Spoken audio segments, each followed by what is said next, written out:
Imagine it's the year 2026. In the sky, American ghost planes, Israeli F-35s, and Iranian ballistic missiles are locked in crossfire. We are in those tense days when everyone's eyes are glued to their screens and the sound of sirens never stops. What no one predicted was this. This dangerous chess game played in the shadows for decades would one day turn into an open war with missiles falling directly on capitals. Hello friends, welcome to today's episode. I'm your host. And today we're going to talk about the behind the scenes of that never-ending shadow war between America, Iran, and Israel. The war that turned the Middle East into hell. Let's dig a little deeper. Was this hostility always the case? Don't be surprised, but no. Once upon a time, this trio were officially the region's closest friends. Wait a second. I think I hear you saying Iran and Israel were friends? Absolutely. Let's go back to the Cold War years, the early 1970s. The Shah of Iran, Mohammad Reza Pahlavi, was America and Israel's biggest ally in the region. According to sources from the Frontline documentary, Israeli intelligence and the American Shia personally trained the Shah's Secret Service, SAVAK. The interesting part is that Israel was getting most of its oil from Iran. The two countries even built a giant pipeline called Eilat Ashkelon. So there was a real win-win situation.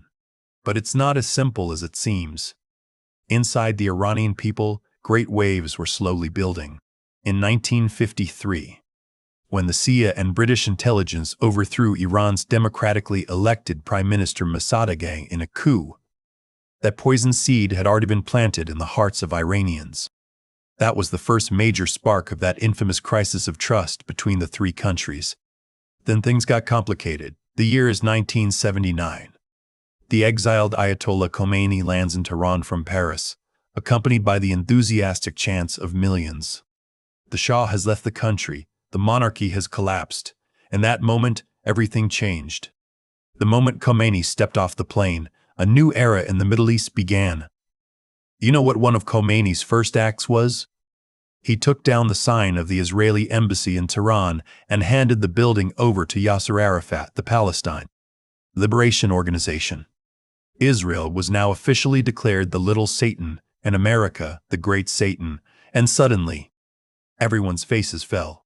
In November 1979, radical Iranian students stormed the American embassy in Tehran and held 52 American diplomats hostage for exactly 444 days.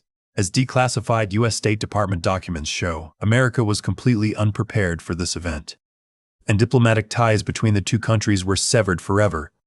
The first round of the Shadow War had officially begun, so where was Israel while all this was happening? Now let's look behind the curtain. In 1982, Israel invaded Lebanon to clear out Palestinian groups. As the Israeli army rapidly advanced toward Beirut, an unexpected move came. Iran said, "Here's an opportunity," and sent hundreds of Revolutionary Guards to Lebanon's Be'af Valley. Their goal was to organize the Shia in Lebanon and create a resistance front against Israel.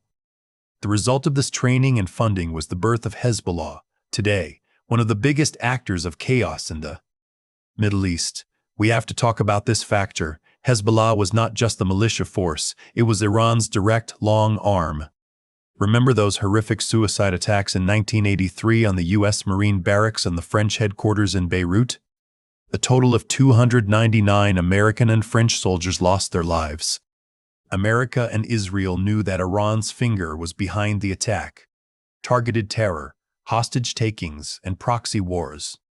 The Shadow War had now become extremely bloody. By the way, I can't pass without a small irony. In the 1980s, while Iran and Iraq were at each other's throats, despite all those "Death to Israel" slogans, Iran was secretly buying weapons from Israel. Yes, the famous Iran-Contra affair.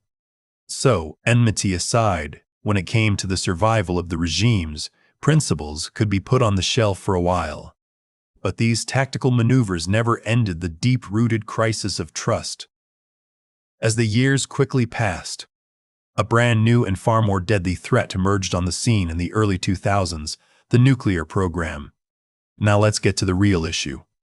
Intelligence agencies discovered that Iran had built massive uranium enrichment facilities hidden meters underground at the Tans and Fordo. For Israel and America, this was literally a red line. In my opinion, the most tense part begins right here. Not wanting to go into direct war, America and Israel created the most sophisticated cyber weapon in history. A virus codenamed Olympic Games, Stuxnet. This virus secretly drove the centrifuges in Iran's nuclear plants crazy, causing them to self-destruct. According to the New York Times, this was a joint digital sabotage by the US and Israel, but that wasn't enough.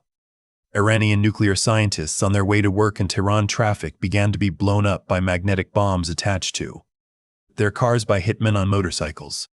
According to a report by American NBC News, citing Israeli and US officials, behind these assassinations was Israeli intelligence, Mossad. Explosions at nuclear facilities, assassinations, and endless threats. The chaos kept growing. At that point, things spiraled out of control. This shadow war waged for decades through proxies, cyber attacks, and assassinations suddenly emerged from the shadows into open conflict in April 2024. Why? Israel struck the Iranian embassy compound in Damascus, Syria, killing high-ranking Revolutionary Guard commanders. For Iran, this was the last straw. Believing its territory had been directly attacked, Iran, for the first time in its history, launched hundreds of ballistic missiles and drones toward Israel from its own borders. Although most of the missiles in this attack, called Operation True Promise, were shot down in the air by US and Israeli air defense systems. It was a psychological earthquake. The rules had changed. We can't say it was unexpected, because both sides had been preparing for this moment for years. Things turned into complete hell by late 2025 and early 2026, according to current reports from frontline documentaries. Israel launched a massive attack, codenamed Operation Rising Lion. Over 200 fighter jets heavily bombarded Iran's massive underground nuclear facilities at Natanz and Fordo. Iran immediately responded with retaliatory missiles. And this time, some missiles penetrated Israel's defense shield and fell on cities. At that critical moment, America also directly entered the war. With B-2 stealth bombers and missiles fired from submarines, the U.S. military announced that it had completely destroyed Iran's nuclear enrichment infrastructure. Wait, it's not over yet. During these unprecedented attacks in 2026, not only nuclear facilities were targeted, but also Iran's top leaders. The bombings killed Iran's supreme leader, Ayatollah Ali Khamenei, and senior military commanders. Can you imagine? The head of the state had been cut off, leaving a massive power vacuum and absolute chaos in the country. A witness said at that time, "The old order is broken. A new order is emerging."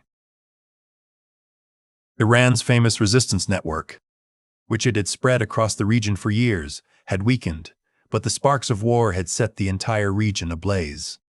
From Lebanon to Iraq.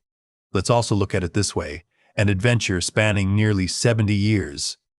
From that trio that walked arm in arm and funded each other in the 1950s. They have turned into bloody enemies, raining ballistic missiles on each other's capitals and destroying nuclear facilities. That shadow war that lived for decades in the dark rooms of intelligence services, in assassinations, in cyberviruses, has today turned into real bombs exploding in the skies of the Middle East. In short, friends. Such is the irony of history. Yesterday's closest allies have become each other's greatest existential threats today.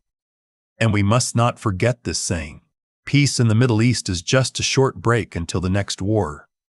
I hope I've managed to paint a picture in your minds of this complex and bloody historical chess game, and how the pieces have moved over the decades.